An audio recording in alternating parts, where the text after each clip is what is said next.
I will now recognize political parties wishing to make a declaration. The usual times for declaration of votes will apply. DA. Thank you, Chairperson. In February, the Eskom debt relief bill provided for direct charges against the National Revenue Fund of 78 billion in 23-24, 66 billion in 24-25, and 120 billion in 25-26, comprising a 40 billion direct charge plus 70 billion through a debt takeover arrangement, a total of 264 billion rand that increases in the third year. That increases for debt that becomes due in 25-26 that Eskom can't service. We don't know what is still coming down the track because the minister hasn't given us the bailout numbers beyond the medium-term expenditure framework. Whatever happened to your tough love, Minister, and why don't you tell us about the bailouts that Eskom will get in 2026 and beyond? We do know that Eskom has attracted staggering amounts of debt from everywhere it can possibly borrow by selling premium interest bonds to anyone who will buy them, including billions in dollar-denominated bonds. We also know that investors are getting increasingly nervous because Eskom is bankrupt and its ANC sponsor, currently hiding from the sheriff of the court knocking on the door at Luthuli House, is on the brink of political collapse, having brought South Africa to the brink of financial collapse with it. These investors are nervous because as much as they like to believe that buying bonds from Eskom is risk-free, there is a risk premium precisely to compensate for the now very high risk of these investments. There is not enough space on the national balance sheet to accommodate the debt mountain that Eskom is teetering on, and that is why government hasn't transferred all of it. As a result of government's failed economic policy, our economy is not growing anywhere near its potential, and our GDP declined by 0.2% in the last quarter. The failure at Eskom is a primary cause of this economic meltdown. The Pretoria High Court has ruled that the ANC government breached the constitution and human rights of citizens by failing to run the power system properly. The minister himself has said that corruption at Eskom is so endemic that it cannot be resolved. A new model is needed. The DA would unbundle and restructure Eskom in a staged approach to establish a diversified, competitive generation sector that could include a number of independent generation companies. Eskom should get out of the generation business as far as possible and a rationalized electricity distribution industry built with public and private sector partnerships. The remaining transmission entity of Eskom should become a standalone independent transmission system and market operator as set out in the DA's comprehensive energy and electricity policy position. In the meanwhile, the DA gets things done while the ANC government dithers. The Western Cape government journey to end rolling blackouts in the province is well on its way with a plan for 5,700 megawatts, and the Hessequa pilot energy project is on track to make Riversdale the first load-shedding free town in South Africa. On Friday, taking a cue from Eskom's debt relief scheme, National Treasury announced that it issued Transnet with a 47 billion rand guarantee facility effective immediately. The ANC has also broken our railways and ports. Transnet has an existing debt pile in the region of 135 billion rand, which attracts interest of approximately 13 billion rand per annum. This is an exact replica of the Eskom playbook, and battling South African households are expected to pay for it. If government did not waste the people's money on a broken Eskom, Transnet, and other bankrupt state-owned enterprises, it could very easily cut the tax and levies on fuel, increase the solar panel rebate, increase the child grant to the poverty line, and expand the zero VAT rated basket of food to include bone-in chicken, beef, tinned beans, wheat flour, margarine, peanut butter, baby food, tea, coffee, and soup powder. Eskom is driving more food off the tables of hungry households.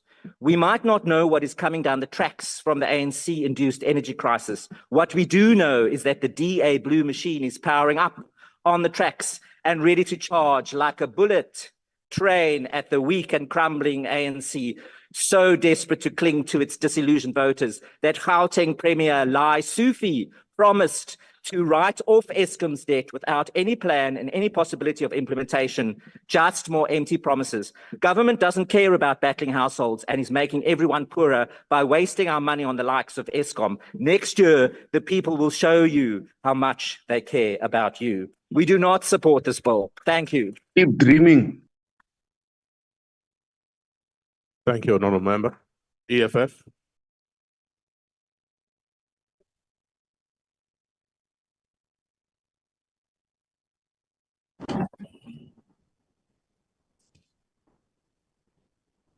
Honorable Chair, Thank you, House Chair. House Chairperson. Madiba. Honorable Mani. Can you take a seat? Honorable Mahoma Pelo. Yes, Honorable Chairperson. I didn't want to disrupt the latter speaker. Honorable, the Premier of Gauteng, his surname is not Laisufi. His surname is Lesufi. Honorable, And he is Honorable. Chair, that is most certainly not a point of order. Honorable Mani, could you please proceed? Thank you, House Chair. Madiba Ingagetu is monkey tricks. We just don't want to be played. We just want honesty and integrity in the whole process. For us, Chairperson, the Economic Freedom Fighters will reject this ESCOM bill because in essence, it's actually not even a debt that we are giving to ESCOM. It's actually a bailout. This is what this is about, just a bailout. And the political motive behind the ESCOM bailout is not meant to address the ESCOM debt that has become the biggest threat to South Africa's fiscus and economy as a whole. Instead, the so-called relief is meant to send a positive signal to the market rating agencies. This is what it's all about. But the more treacherous and betrayal to the people of South Africa is to pretend you are giving ESCOM relief so that you can stabilize electricity supply, when in reality, you've got all kinds of conditions attached to this bailout that frustrate ESCOM. This bill should be called ESCOM Bailout Condition Bill. It is not a relief, it is conditions that we're dealing with here.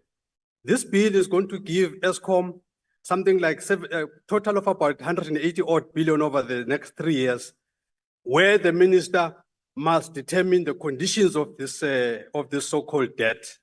One of the bailout conditions is that ESCOM's capital expenditure is restricted to transmission and distribution. So basically, you are here to enable the IPPs. This is what this is about.